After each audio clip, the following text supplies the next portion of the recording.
Aquí empiezan los desayunos de 24 horas. Con María Josefa Coronel. Reglamento para los 101 defensores de audiencias y lectores estaría listo en 2 semanas. En enero próximo deberán asumir ya estas funciones en los diferentes medios de comunicación en el ámbito nacional.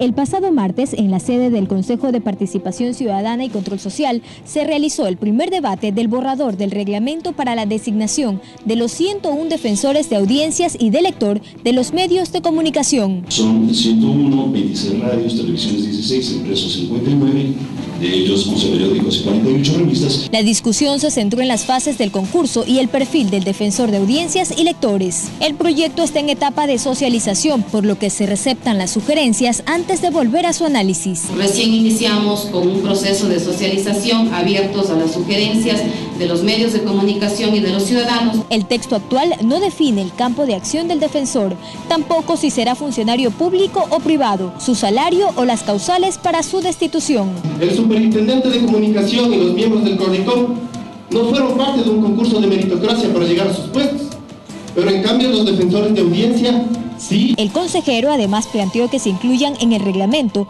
las propuestas de los periodistas y medios de comunicación. Entre ellas están convocar a la veeduría ciudadana que vigilará este proceso, incluir una fase de oposición, ampliar el perfil para ser defensores de audiencias, que exista prohibición de participar a funcionarios de la SECOM, Supercom, Supertel, Cordicom y Participación Ciudadana para evitar el conflicto de intereses. El Consejo no solo recibirá postulaciones de profesionales, sino que también tomará en cuenta los años de labor en los medios. La convocatoria para seleccionar a los observadores se publicará este domingo a través de 3 medios nacionales. En 15 días se prevé que se realice el segundo y definitivo debate del reglamento. Joana Ramos, 24 horas. Para hablar más de este tema recibimos a David Rosero, consejero principal del Consejo de Participación Ciudadana y Control Social. Buenos días y bienvenido a los desayunos de 24 horas. Muy buenos días, estimada María Josefa, y a todos los distinguidos oyentes de Teleamazonas. Va a iniciarse todo este proceso con la convocatoria de este domingo para la conformación de la veeduría. ¿Qué tal si empezamos por ese tema? Sí, con mucho gusto. Permítame, en primer lugar, luego de contestar su pregunta, expresar mi solidaridad para los maestros y maestras del Ecuador, a quienes el gobierno, con una mayoría de asambleístas del oficialismo, pretende arrebatar fondos privados y pasarlos al BIES. Soy un hijo de un maestro que toda la vida ha ahorrado sus fondos, al igual que miles de maestros en el Fondo de Cesantía, y hoy me parece esta medida por demás inconstitucional, por eso expreso mi solidaridad. Con respecto a su pregunta, efectivamente, dentro del debate del reglamento de defensores de audiencias y de lector, este próximo domingo iniciará la primera fase, que es convocar a los ciudadanos que deseen ser veedores, es decir, aquellos que vigilarán que el concurso público de méritos y oposición sea transparente y sea llevado bajo criterios de independencia y de transparencia. Este domingo se abrirán las postulaciones para inscribirse como veedor y se extenderán durante 2 semanas para que los ciudadanos puedan vigilar la transparencia del proceso. Y luego de esa etapa, en el mes de octubre, se abrirán las inscripciones ya para quienes deseen ser postulantes para los defensores públicos, para todos los medios nacionales, de acuerdo al listado de la Cordicom, alrededor de 100. Sigamos en el tema de la veeduría. Este domingo se convoca para quienes quieran ser veedores, quienes quieran observar este concurso que va a iniciarse semanas después. ¿Qué número de veedores va a tener esta veeduría y quiénes pueden ser veedores o aspirar a ser veedores? 2 requisitos: ser ecuatoriano y estar en goce de los derechos de participación. Todos los ecuatorianos que cumplan esos 2 requisitos pueden ser veedores para vigilar el proceso del concurso público para defensores de audiencias. Y luego de 15 días, en el mes de octubre, se abrirá ya las postulaciones de quien desee ser, en cambio, ya defensores de audiencia, bajo un perfil que está analizando el Consejo de Participación. En esta semana tuvimos el primer debate del reglamento, y en 15 días aspiramos a culminar con el segundo debate. Mi propuesta, al igual, ha sido que se incluyan las propuestas de los periodistas, es decir, no solo escuchar, sino incluir en el reglamento las propuestas de los actores de la comunicación para democratizar la normativa. Sin perjuicio de lo que se pueda definir en el segundo debate del reglamento, quisiera saber si ya se ha definido de manera concreta qué significa o cuál es la definición para defensores de audiencias. Con mucho gusto. El defensor de audiencia no debe ser un censor de los medios de comunicación, sino un mediador entre la ciudadanía y los medios para facilitar un proceso de diálogo y de resolución de conflictos en función de la mediación.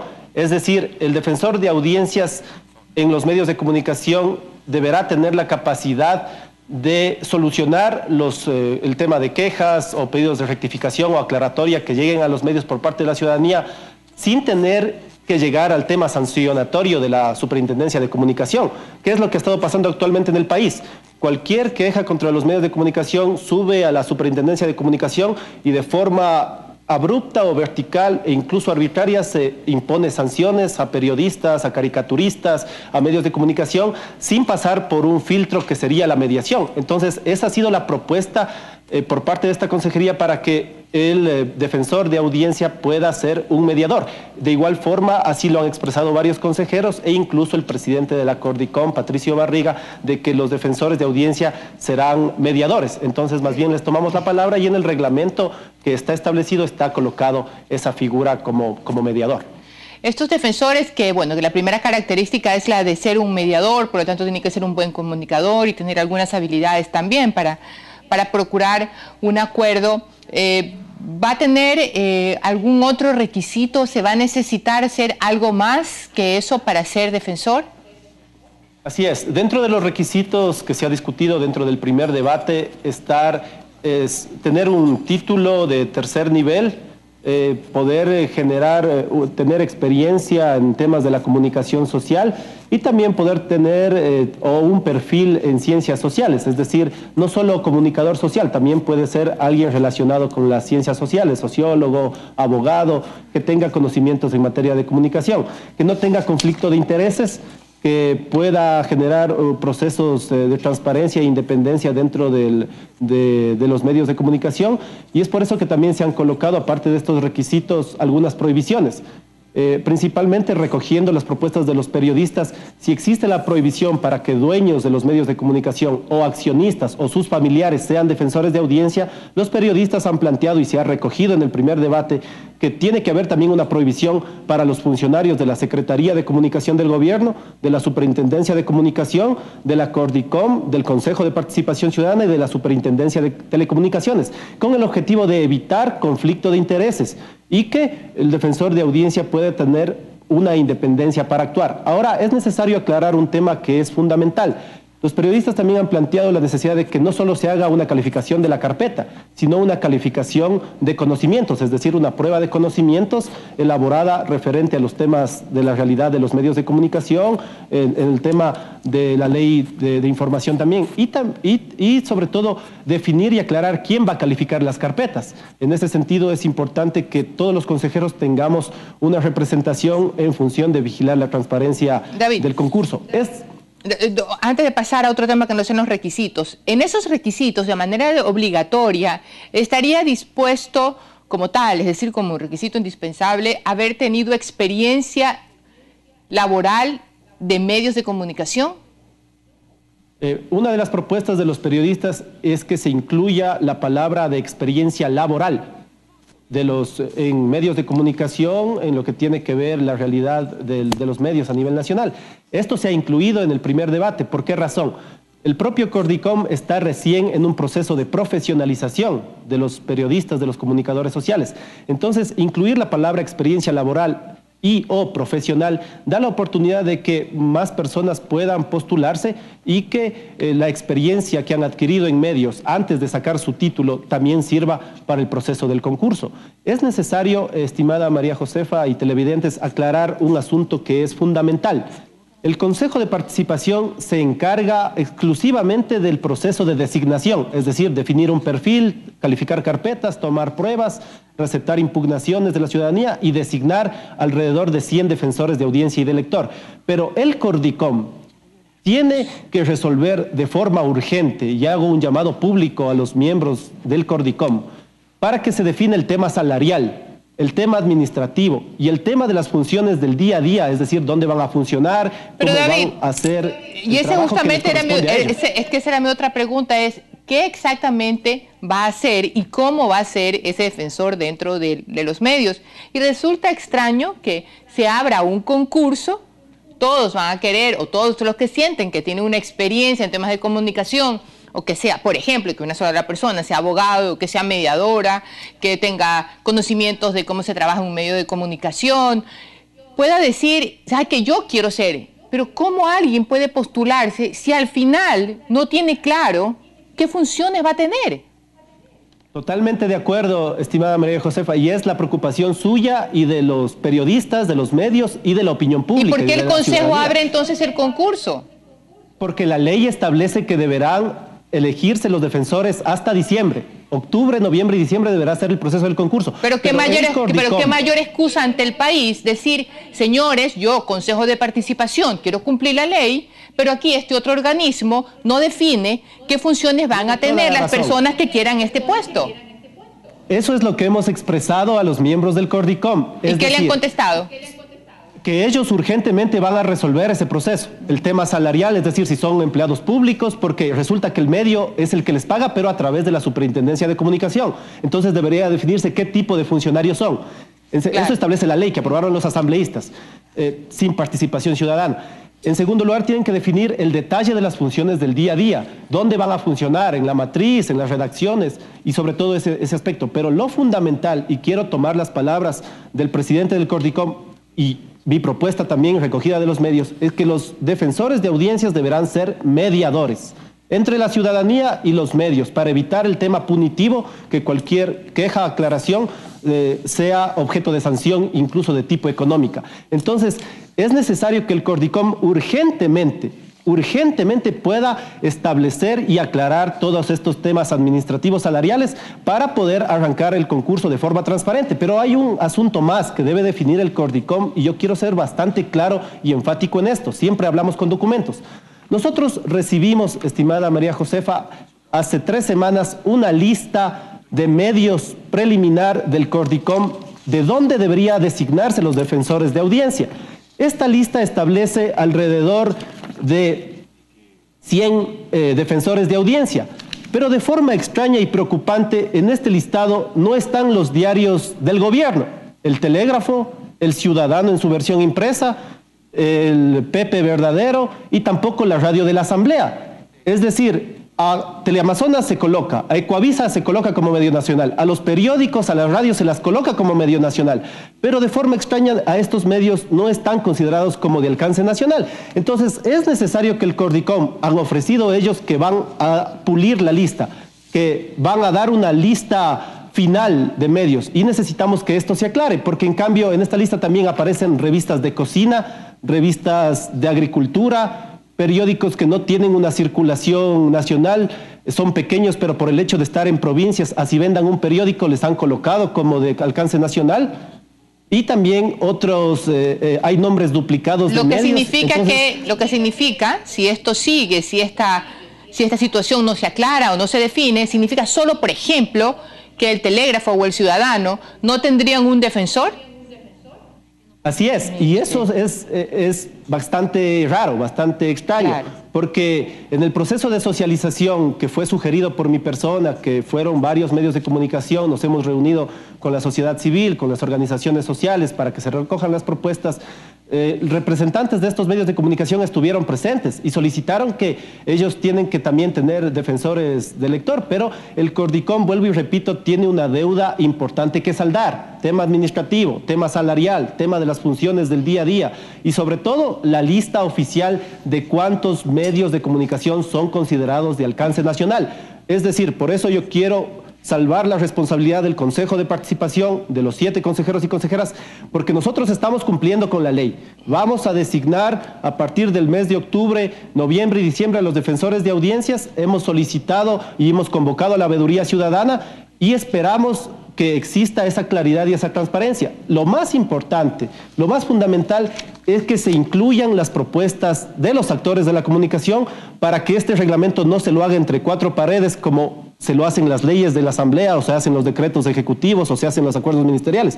Si no, participar significa que se tengan que recoger las propuestas de los actores sociales en función de democratizar una normativa, como importantemente se lo está haciendo. Y yo quiero resaltar más bien al presidente del Consejo que está incluyendo este tipo de propuestas y a los demás consejeros que tienen al menos la intención de incluir lo que digan los periodistas y los medios de comunicación y la sociedad. A mí me parece un acto de irresponsabilidad, sinceramente le digo, que se abra un concurso público para que la gente que quiera ser defensor de audiencia se acerque sin saber para quién va a trabajar, sin saber quién le va a pagar el sueldo, sin saber cuáles van a ser sus funciones y sin saber a quién responde. Realmente interesantísimo y también peligrosísimo. Se me acabó el tiempo, David. Muchas gracias por estar con nosotros. A usted. Nos vamos a ir a una pausa, pero con impuestos realmente podrán cambiarse esos malos hábitos alimenticios que tenemos algunos ciudadanos. ¿Qué opinan los expertos? El tema lo vamos a hablar con una especialista en nutrición. Quédese con nosotros, ya volvemos. El gobierno ha anunciado la posibilidad de gravar con un impuesto a la comida denominada como chatarra. Sin embargo, ha aclarado que estaría dirigido solo a grandes cadenas que representan empresas internacionales. El Servicio de Rentas Internas y el Ministerio de Salud también están analizando su posible aplicación. Ya lo dijo el presidente Rafael Correa, el objetivo del impuesto a la comida chatarra es mejorar los hábitos alimenticios de los ecuatorianos. Y es que según cifras del Ministerio de Salud, el 29.9% de los niños ecuatorianos de entre 5 y 11 años sufren sobrepeso y obesidad, cifra que asciende al 63% entre los adultos de 19 a 59 años. Correa argumentó su propuesta, señalando que estas enfermedades generan un 25% más de gasto en salud. Pero los que más nos cuestan son los que menos cuidaron su salud. El que consumió más cigarrillos, más alcohol, más hamburguesas, más comidas chatarra. Y nosotros tenemos que pagar más por ello, los que no cuidaron su salud.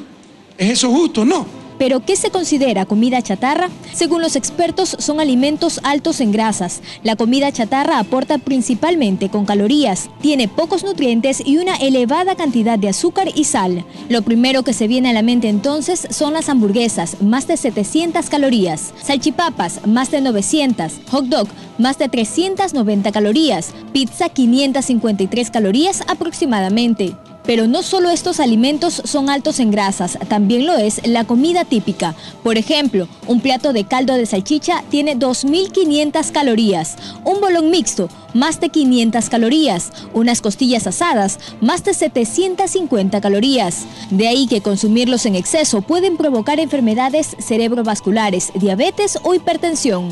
La mayoría sabe que comer vegetales, hacer actividad física es bueno, pero no lo hacemos. Hay que comer saludablemente y también movernos más, hacer actividad física. De su parte, el presidente Correa asegura que el impuesto está dirigido a las grandes cadenas de comida chatarra y no a los pequeños comerciantes. Si se lo aplica, rendirá muy poco.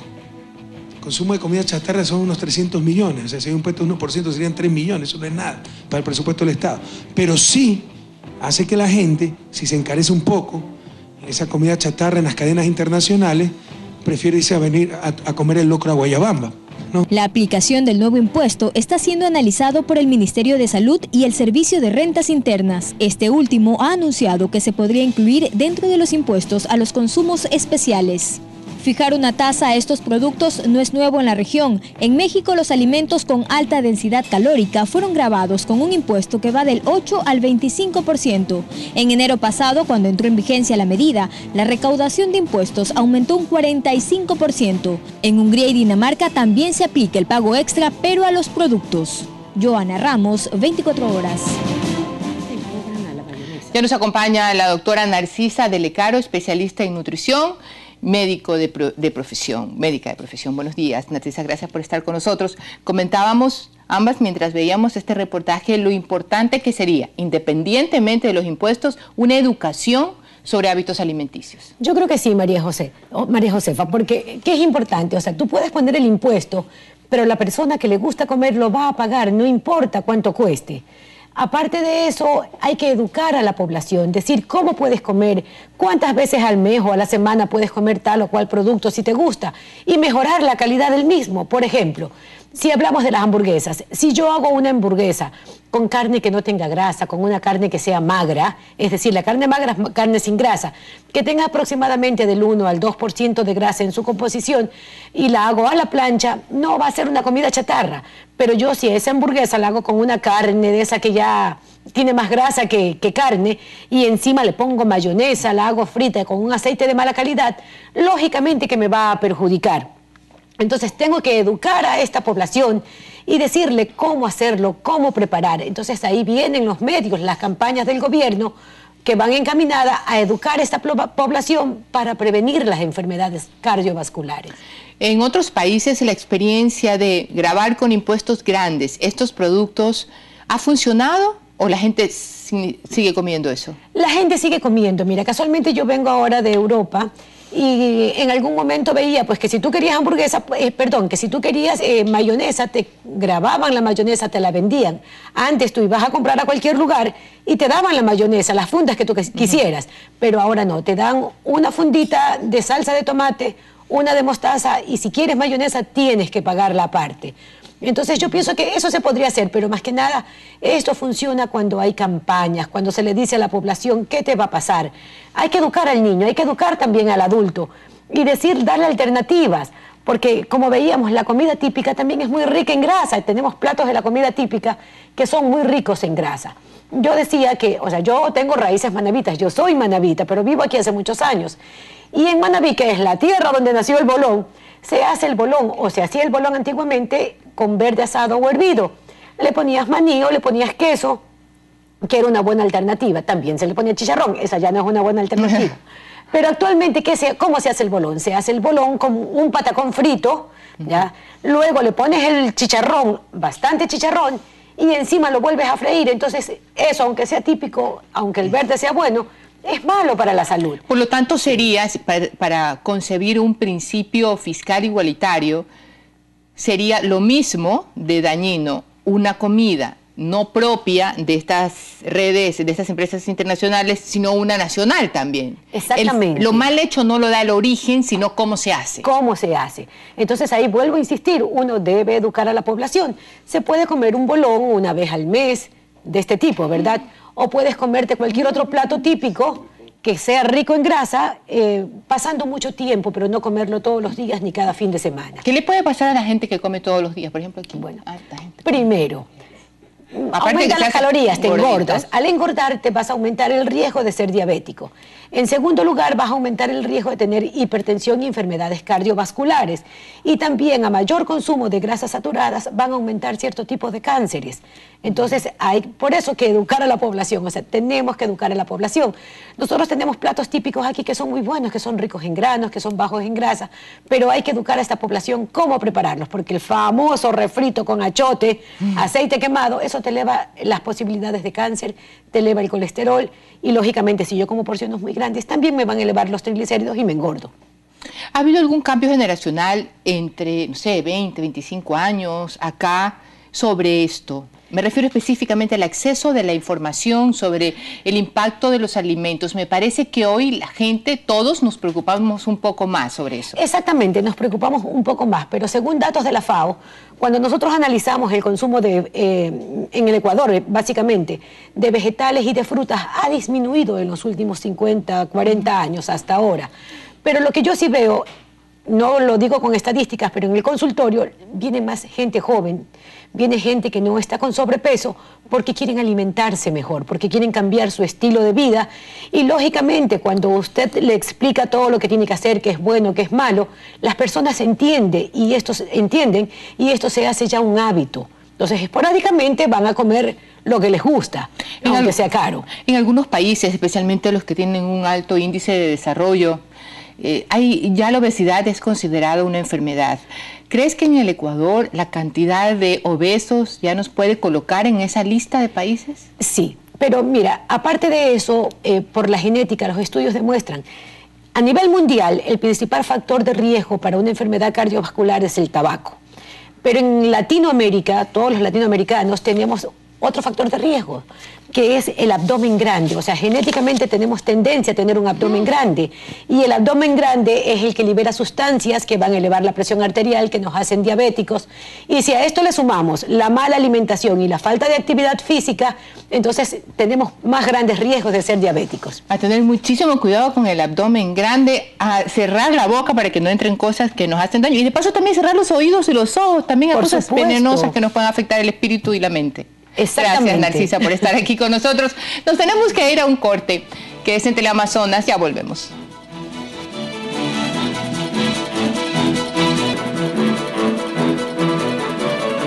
Amigos, muy buenos días, bienvenidos. Los últimos 6 meses han sido muy políticos para el Brasil y su economía. Primero hubo una serie de manifestaciones contra el gobierno, luego el Mundial de Fútbol y luego murió uno de los principales candidatos a la presidencia. Y obviamente todo eso está conectado con las elecciones que se celebrarán a inicios de octubre en ese país. Hoy hay un nuevo elemento importante para esas elecciones. La economía brasileña entró en recesión. Aquí vemos el crecimiento trimestre a trimestre de la economía brasileña. Y como ustedes pueden ver, desde el 2003 el Brasil tuvo crecimientos relativamente altos, solo interrumpidos por una fuerte, aunque corta recesión durante la crisis mundial del año 2008. Pero más o menos desde el año 2011 se nota una importante desaceleración. La economía crece, pero mucho más lento. Y en los 2 últimos trimestres la economía cae, se contrae. Y cuando una economía se contrae en 2 trimestres consecutivos, eso se conoce como una recesión. Así que Brasil, la economía más grande de América Latina y una de las 10 economías más grandes del mundo, está en recesión. Algo que había ocurrido por última vez en el año 2008. Claro que hoy la contracción es mucho menos virulenta que hace 6 años. Muchas gracias.